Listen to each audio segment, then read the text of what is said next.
Good morning student. हमने अपने last video के अंदर जो 4 सवाल देखे थे, अभी उसी के आधार से पाठ्य पुस्तक का जो 5वां सवाल जो अपना रह गया था वो देख लेते हैं। 5वें सवाल के अंदर आपको दिया है 20% वजन से वजन जलीय KI का घनत्व 1.202 ग्राम मिली इनवर्स है, तो KI विलयन की मोलरता और मोल अंश ज्ञात करना है। मैंने यहाँ पे मोललता और मोलरता दोनों ज्ञात कर दी है। आपके लिए मैंने मोल अंश रखा है, जो अपने पिछले वीडियो के अंदर मोल अंश के मैंने एग्जाम्पल चलाए थे, उसके आधार से आपको मोल अंश निकाल देना है। अब सबसे पहले मोलरता ज्ञात करनी है। मोलरता के भी सवाल देखे थे, तो सबसे पहले मोलरता का जो इक्वेशन क्या होता है, मोललता बोलने में कई बार दिक्कत हो जाती है। मोललता जिसको हम स्मॉल m से दर्शाते थे, तो मोललता का इक्वेशन था विलय के मोल बटे विलायक का द्रव्यमान किलोग्राम में। ये उसका इक्वेशन था, विलय के मोल बटे विलायक का द्रव्यमान किलोग्राम में। यहाँ पे विलय के तौर पे कौन है, KI पोटेशियम आयोडाइड, और विलायक के तौर पे कौन है, जल। तो मैंने डायरेक्टली लिख दिया है KI के मोल बटे जल का द्रव्यमान किलोग्राम में। अब मोल का जो इक्वेशन होता है, जो मोल का इक्वेशन वो मैंने साइड में दर्शा दिया है, जो आप जानते ही हो। मोल का इक्वेशन क्या है, द्रव्यमान बटे मोलर द्रव्यमान। अगर विलय के मोल निकालना है तो विलय का द्रव्यमान बटे विलय का मोलर द्रव्यमान।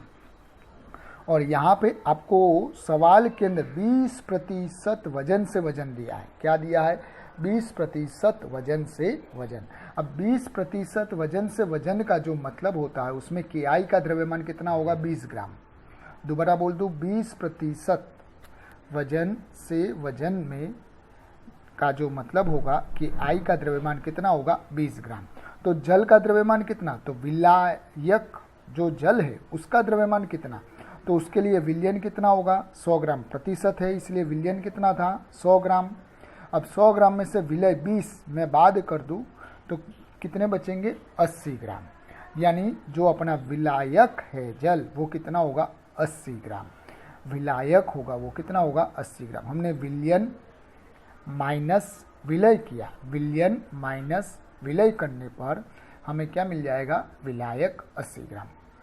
अब ये जो ग्राम में था उसको मैं कन्वर्ट कर रहा हूँ किलोग्राम में। ग्राम में उसको मैं किस में कन्वर्ट कर रहा हूँ, किलोग्राम में। जब मैं उसको किलोग्राम में कन्वर्ट कर दूंगा तो वो 0.08 किलोग्राम आ जाएगा।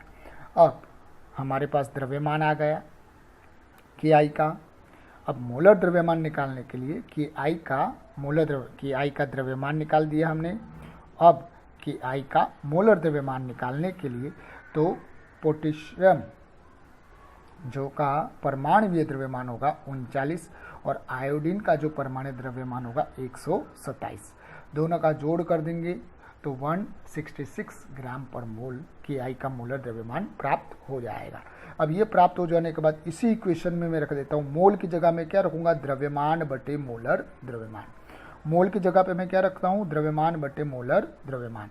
और जो विलायक का द्रव्यमान किलोग्राम में था वो एज इट इज। तो द्रव्यमान कितना आया, KI का द्रव्यमान यानी किसका, KI का। मोलर द्रव्यमान किसका, KI का। तो वो KI का द्रव्यमान 20 बटे मोलर द्रव्यमान KI का कितना होगा, 166 बटे जल का द्रव्यमान किलोग्राम में रखना है। किस में रखना है, किलोग्राम।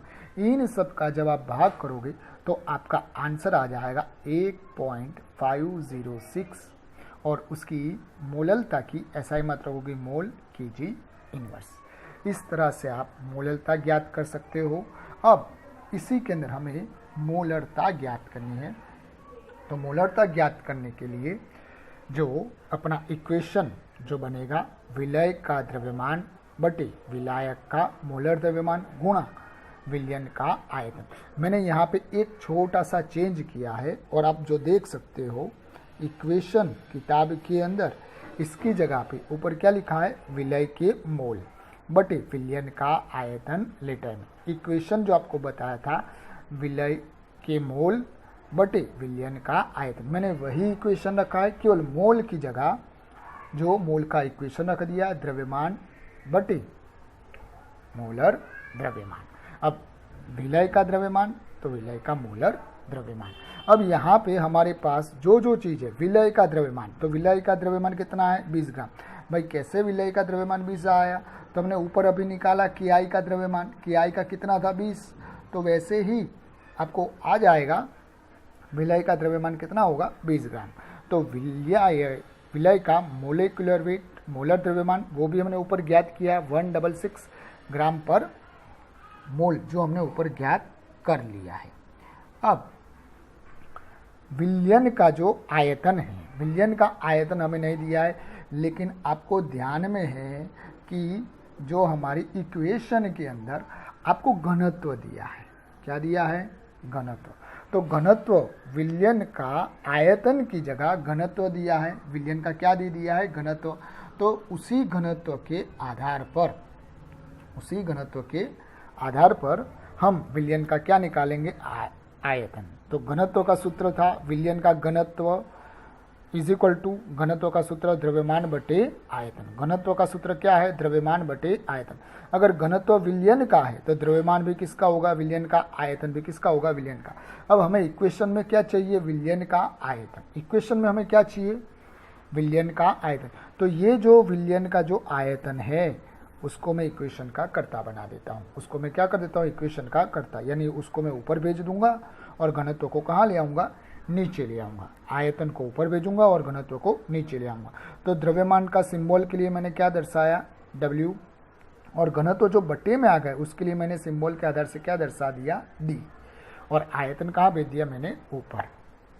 तो विलयन के आयतन का जो सूत्र का बन जाएगा, द्रव्यमान कितना है विलयन का द्रव्यमान कितना होगा 100 ग्राम। भाई कैसे 100 ग्राम, क्योंकि प्रतिशत है ना, क्या है प्रतिशत है, प्रतिशत इसलिए कितना होगा 100 ग्राम।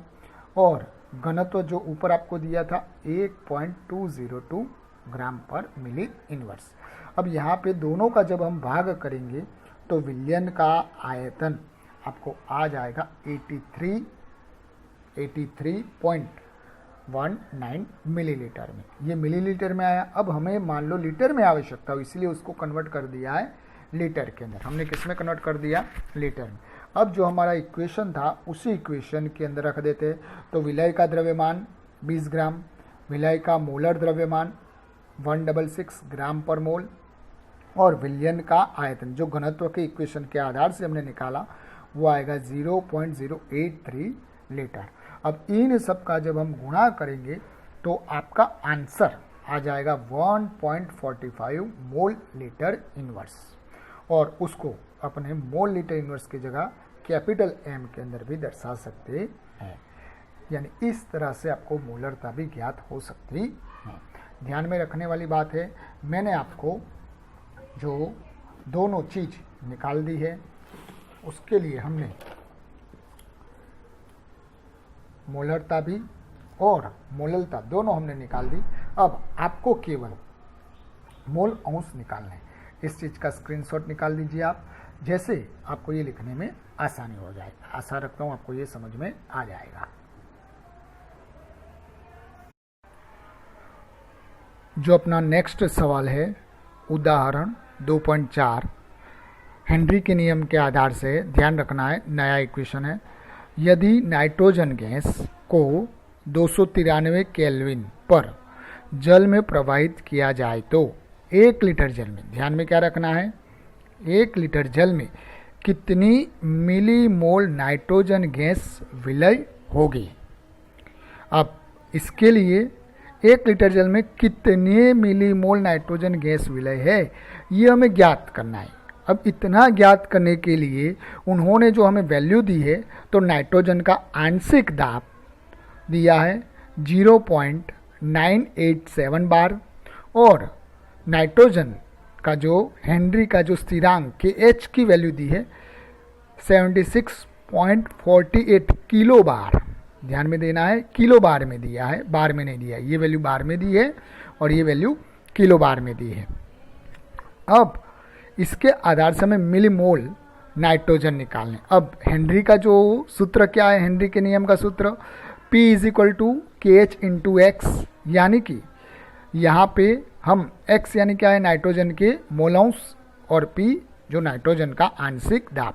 अगर हमें मोल अंश ज्ञात हो जाए, अगर हमें मोल अंश ज्ञात हो जाए तो मोल अंश के आधार से हमें नाइट्रोजन के मोल ज्ञात हो जाएंगे, और जब नाइट्रोजन के मोल ज्ञात हो जाएंगे तो उसको हम मिलीमोल में कन्वर्ट कर देंगे। दोबारा ध्यान देने वाली बात है, आपको मिलीमोल निकालना है। मिलीमोल निकालने के लिए उन्होंने हेनरी की वैल्यू दी है, तो हेनरी की जो इक्वेशन के आधार से आपको मोल अंश ज्ञात हो जाएगा, और जब मोल अंश ज्ञात हो जाएगा तो उसके आधार से आप मोल निकाल सकते हो। तो उसका इक्वेशन लिखते हैं। सबसे पहले यहाँ पे हेनरी के चीज़ दर्शाई है, तो ये हेनरी का इक्वेशन आ गया, P is equal to KH into x. हमें x यानी कि मोल अंश चाहिए, x यानी क्या होता है मोल अंश, और P यानी अपना आंशिक दाब। तो नाइट्रोजन के मोल अंश को इक्वेशन का कर्ता बना दिया, तो P बटे KH हो गया। क्या हो जाएगा P बटे KH, KH बटे में चला जाएगा। अब आंशिक दाब आपको कितना दिया है 0.987 बार, ध्यान देना है 0.987 बार लिखा है, ये मैंने थोड़े छोटे अक्षर से लिख दिया है। और KH की वैल्यू यहाँ पे दी है 76.48 किलो बार, तो उसी किलो बार को मैंने किस में कन्वर्ट कर दिया है, बार में कन्वर्ट कर दिया है, इसीलिए वैल्यू कितनी हो गई 76,480 हो गई है, क्योंकि मैंने किलो बार को किस में कन्वर्ट कर दिया, बार में। ये वैल्यू बार में है तो ये वैल्यू भी बार में ही होनी चाहिए। तो अब इन दोनों का जब हम भाग करेंगे तो हमें मोल अंश ज्ञात हो जाएगा, नाइट्रोजन के मोल अंश ज्ञात हो जाएगा 1.29 गुणा 10⁻⁵। ये मोल अंश प्राप्त हो गए। लेकिन हमें नाइट्रोजन के मोल अंश ज्ञात नहीं करने, हमें तो नाइट्रोजन के मोल ज्ञात करने। तो मैंने नाइट्रोजन का मोल अंश के लिए इक्वेशन लिख दिया। तो नाइट्रोजन के मोल अंश का इक्वेशन क्या होगा, तो नाइट्रोजन के मोल बटे कुल मोल। तो कुल मोल में नाइट्रोजन विलय और जल विलायक, यानी विलय प्लस विलायक कुल हो जाएगा, यानी नाइट्रोजन के मोल बटे कुल मोल। तो कुल मोल के अंदर एक विलय आ गया और एक विलायक आ गया। तो अब नाइट्रोजन के मोल हमारे पास नहीं है, और जल के भी मोल हमें वो देख लेते। अब जल यहाँ पे कितना लिखा है 1 लीटर लिखा है, जल कितना लिखा है 1 लीटर। तो 1 लीटर जल यानी मैं बता सकता हूँ 1000 ग्राम, क्योंकि उसका घनत्व 1 है इसलिए। अब 1000 ग्राम हमें द्रव्यमान मिल गया H2O का, तो H2O के मोल निकालने के लिए द्रव्यमान बटे मोलर द्रव्यमान, द्रव्यमान बटे मोलर द्रव्यमान। तो द्रव्यमान कितना होगा 1000 ग्राम 1 लीटर के आधार से, और मोलर द्रव्यमान तो हमें ज्ञात ही होता है कि H2O का कितना होता है 18। तो H2O के जो मोल निकल जाएंगे 55.55। अब नाइट्रोजन के मोल हमें ज्ञात नहीं है, नाइट्रोजन के मोल हमें ज्ञात नहीं है, इसीलिए नाइट्रोजन के मोल को मैं मान लेता हूँ कितने मोल, n मोल, ऐसा मैं मान लेता हूँ। तो इक्वेशन में हम सारी वैल्यू रख देते हैं। जो हमारा इक्वेशन है उसमें नाइट्रोजन के मोल अंश कितना आएगा 1.29 गुणा 10⁻⁵। नाइट्रोजन के मोल की जगह पे मैंने क्या लिख दिया स्मॉल n मोल, ये हमने धार ली वैल्यू, और यहाँ पे भी n मोल की जगह पे मैंने कितना लिख दिया n मोल, प्लस जल के मोल के स्थान पे मैंने कितना लिखा 55.55। यहाँ पे मोस्ट इम्पोर्टेंट बात जो आपको इस जगह पे ध्यान में रखनी है कि जो 55.55 के अंदर हम n मोल क्या कर देते, ऐड कर देते। 55.55 के अंदर हम n मोल क्या कर देते हैं, ऐड कर देते हैं, और जो n मोल की संख्या बहुत ही छोटी होती है, n मोल की संख्या क्या होगी, बहुत ही छोटी, इसीलिए ये मैं n मोल को अवॉइड कर दूंगा। इस n मोल को मैं क्या करूंगा, अवॉइड। गलती से ऊपर वाला मत कर देना, ये 55.55 के सामने ये n मोल बहुत छोटा होने के कारण मैं इसको अवॉइड कर रहा हूं। तो अपना इक्वेशन बनेगा n मोल बटे 55.55। इस n मोल को मैंने क्या कर दिया है, अवॉइड कर दिया है, क्योंकि उसकी संख्या बहुत छोटी होने के कारण। अब उसके आधार से अगर हम देखे जाए आगे, तो इन दोनों में अब हमें 1.29 गुणा 10⁻⁵ इज इक्वल टू n अपन 55.55 मोल। अब ये n को मैं इक्वेशन का कर्ता बना देता हूँ, तो ये 55.55 मोल कहाँ चले जाएगा, ऊपर चला जाएगा। तो n इज इक्वल टू 1.29 गुणा 10⁻⁵, और ये ऊपर चला गया। दोनों का जब हम गुणा करेंगे तो n की वैल्यू यानी नाइट्रोजन के मोल की संख्या आपको प्राप्त हो जाएगी 16 गुणा 10⁻⁻⁴ मोल। ये n की वैल्यू मिल गई। n की वैल्यू यानी कि क्या था, नाइट्रोजन के मोल। तो ये आपको क्या मिल गया, नाइट्रोजन के मोल। लेकिन सवाल में आपको क्या पूछा था, मिलीमोल पूछा था। सवाल में आपको क्या पूछा था, मिलीमोल। तो ये मोल को मिलीमोल में कन्वर्ट करने के लिए मैं कितने से गुणा कर रहा हूँ, 1000 से। मोल को मिलीमोल में कन्वर्ट करने के लिए मैं कितने से गुणा कर रहा हूँ, 1000 से गुणा कर दिया। और जब 1000 से गुणा कर देंगे तो अपने पास आंसर आ जाएगा 0.716 मिलीमोल। यहाँ पे ये आपका सवाल कंप्लीट हो जाएगा।